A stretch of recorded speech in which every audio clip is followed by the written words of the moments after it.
Welcome to your morning on Spectrum News 1. I'm Sarah Pilla. It comes from Chile, and you can see the rose color, and they're by nature super docile. I may be convinced that you're just trying to terrify me. I don't know. You could do it. You could do it. I'm thinking have it walk across your hand. No. This is good. Oh my God, you guys, I'm touching it. You could do it. You could do it. You could do it. You could do it. You could do it. You could do it. You're doing it. Oh my God, you're doing it. I can't. Okay. I'm a little outside my comfort zone. Oh my goodness. Okay. I'm actually terrified. I'm going to step a little further away. Have you ever touched a snake before? I have, and I think I'm good. Oh. We did the tarantula. Have you ever touched a beautiful one like this? You could do it. Okay.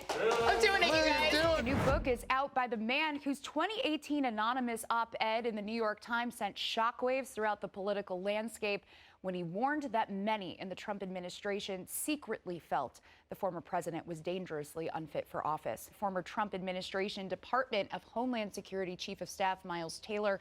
His new book is called Blowback, a warning to save democracy from the next Trump. Good morning, Miles. Thank you for coming on the show.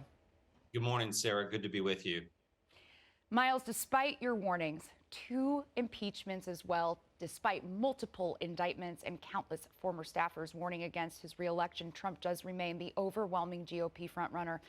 Why does he continue to have such a grip on the party? Several new developments in the various criminal cases against former President Donald Trump. The prosecutor in Georgia is looking at a March 4th start date for that trial, but there are questions about how all 4 cases against the former president can proceed at the same time. It's great to be with you. And Giselle, I have to say, I am so happy that I'm staying local for this holiday weekend, because it seems like traveling right now, especially if you're flying, is a bit of a nightmare. And now we turn to entertainment. Swifties assemble as Taylor Swift is ready to begin her seismic 6-night leg of her tour here in LA. And I do mean that literally, after her Seattle show last week caused a seismic event, or what her fans are, of course, calling a Swiftquake. We're expecting maybe some guest artists to arrive. She'll play a song that people aren't expecting. Are you expecting to see some of those things that she's known for during this 6 nights here? And we've got a lot of girl power in the studio today, and that girl power really went to the box office in scores this weekend, because Barbie raked in $162 million, giving Greta Gerwig the biggest opening ever for a female director. And Oppenheimer was great, by the way. Are we doing enough? Is this enough? I personally don't think so, and I think because, as you had mentioned, the climate whiplash, we are not equipped for all of the rain that we have received. We are also not going to be equipped if the whole state is on fire. There's only so many resources. Now with all this vegetation from the rains, if that dries out, that's new fuel. Well, in your entertainment, it is Friday, and that means it's time for some new film releases, and not just any new releases. We have Fandango's Nikki Novak here to tell us about the summer's most anticipated blockbusters. We just learned this morning of the passing of Oscar winner Alan Arkin at 89.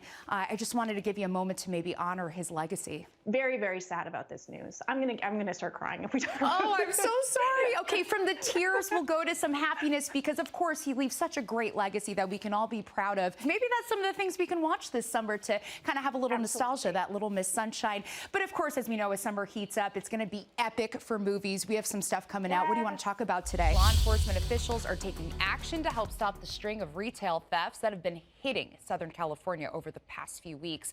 LA Mayor Karen Bass announced a multi-agency task force to go after these smash and grab rings aggressively.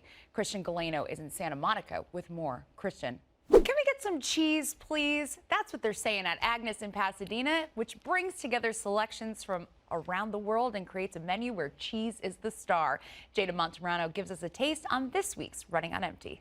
I mean, it's pretty stark when you say that if we were looking at the Colorado River Basin as a country, it would be one of the most water-stressed countries in the world. That really kind of lights up, I think, what we are dealing with here. We've heard about the Colorado for so long.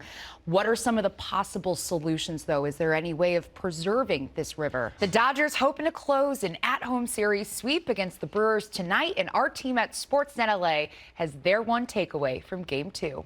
Guys? Wildfire season kicks off today, and firefighters are gearing up for what's expected to be a challenging summer. All of this as 2 of the nation's biggest insurers are no longer taking on new home policies in California because of skyrocketing costs.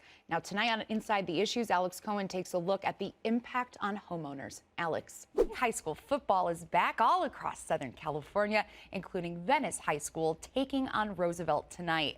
And for one player, it'll be extra special. And Timothy Parker explains. Absolute favorite cuts of meat. Yeah, it's a tri-tip, right? Yes. Oh, it's so good. So good, we so smoke juicy. it at our house. Ooh. Oh yeah, my boyfriend's like king smoker, so we. Is that an invitation? Yeah, if you'd like to come over, I'm sure we can arrange that. Oh, let's do that. Let's do Happy that.